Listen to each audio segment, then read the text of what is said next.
राष्ट्रीय राजमार्ग 13 पर एक सुनसान इलाके में स्थित था एक पुराना ढाबा, जिसे लोग भूतिया ढाबा कहते थे। यह ढाबा कभी अपने स्वादिष्ट खाने के लिए प्रसिद्ध था, लेकिन पिछले कुछ वर्षों से यहाँ भूतिया घटनाएं होने लगीं। लोग कहते थे कि रात में वहाँ अजीबोगरीब आवाजें सुनाई देती हैं, और जो भी उस जगह रुका वह या तो लौट कर नहीं आया या फिर पागल हो गया। अजय और रोहित, दो घनिष्ठ मित्र, अपने बाइक ट्रिप के दौरान इस ढाबे के बारे में सुनते हैं। अजय को डरावनी कहानियों पर विश्वास नहीं था, लेकिन रोहित को यह सब सुनकर डर लगने लगा। अजय ने हंसते हुए कहा, ऐसी कहानियां सिर्फ डराने के लिए होती हैं। चलो आज रात वहीं रुकते हैं और देखते हैं कि सच्चाई क्या है। रात के करीब 11 बजे जब दोनों दोस्त उस ढाबे के पास पहुंचे तो माहौल पूरी तरह सन्नाटे से भरा हुआ था। ढाबा खंडहर जैसा दिख रहा था। बाहर एक बूढ़ा आदमी खड़ा था, जिसने दोनों को चेतावनी दी, यहां रात मत रुको, ये जगह शापित है।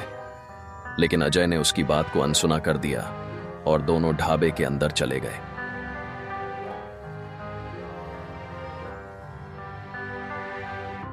ढाबे के अंदर अजीब सा माहौल था। दीवारों पर पुराने फटे हुए पोस्टर और मकड़ियों के जाले लटक रहे थे।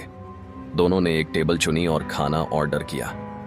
खाना स्वादिष्ट था, लेकिन जैसे ही घड़ी ने आधी रात के 12 बजाए, अचानक बिजली गुल हो गई। अंधेरे में उन्हें किसी के चलने की आवाजें सुनाई दीं।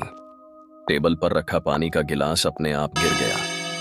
रोहित ने डरते हुए कहा, अजय, हमें यहां से जाना चाहिए। लेकिन अजय ने उसे शांत रहने को कहा। तभी एक डरावनी घुटी हुई हंसी सुनाई दी।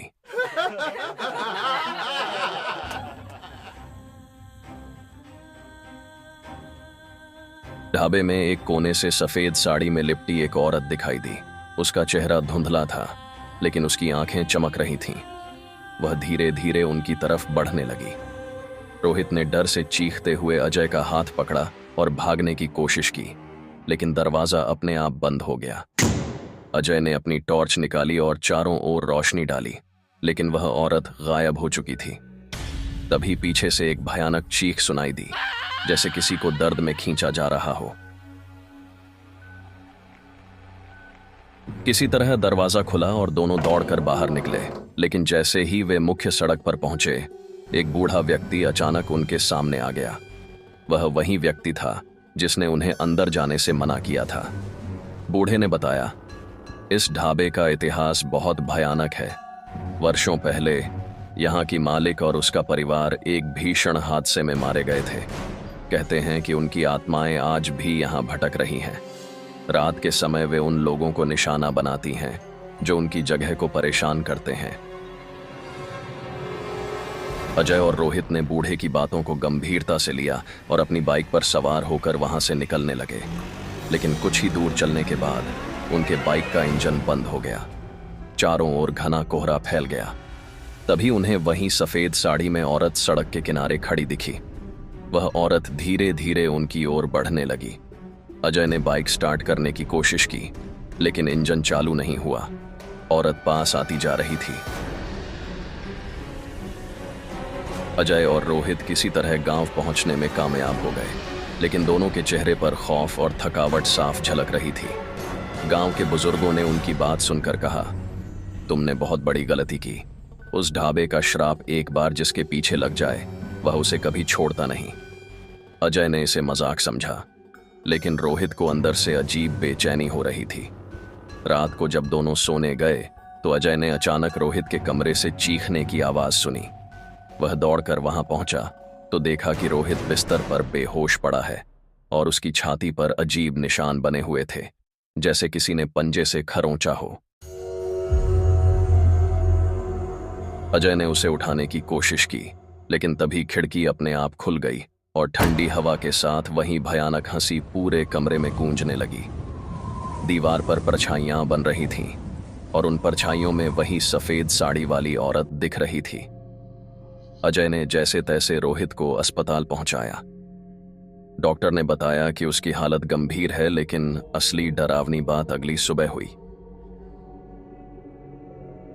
रोहित के होश में आने से पहले ही अस्पताल में अजय ने उसे अकेले छोड़ा। जब वह वापस आया तो रोहित की पलंग खाली थी। पूरे अस्पताल में उसे खोजा गया, लेकिन वह कहीं नहीं मिला। अजय ने सोचा कि रोहित शायद डर के मारे भाग गया होगा, लेकिन जब वह गांव लौट रहा था तो उसे हाईवे 13 के पास सड़क के किनारे रोहित की बाइक पड़ी मिली। पास ही में एक पेड़ पर रोहित की लाश लटकी हुई थी। उसकी आंखें खुली थीं और उनमें वही डर झलक रहा था जैसे वह कुछ भयानक देख चुका हो। अजय ने रोहित की मौत के बाद उस ढाबे की सच्चाई और भी गहराई से जानने की कोशिश की। उसे पता चला कि उस जगह पर एक परिवार की निर्मम हत्या हुई थी और उनकी आत्माएं बदला लेने के लिए वहां फंसी हुई थीं। कुछ ही हफ्तों बाद अजय भी गायब हो गया। गांव वालों का कहना है कि वह श्राप अब भी जिंदा है। हर उस इंसान को अपना शिकार बना लेता है जो उस ढाबे के पास रात बिताने की हिम्मत करता है। आज भी उस ढाबे की तरफ जाने वाले लोगों को रोहित और अजय की चीखें सुनाई देती हैं। भूतिया ढाबे का श्राप कोई मजाक नहीं था। वह एक ऐसी काली सच्चाई थी जो हर किसी को अपने जाल में फंसा लेती थी।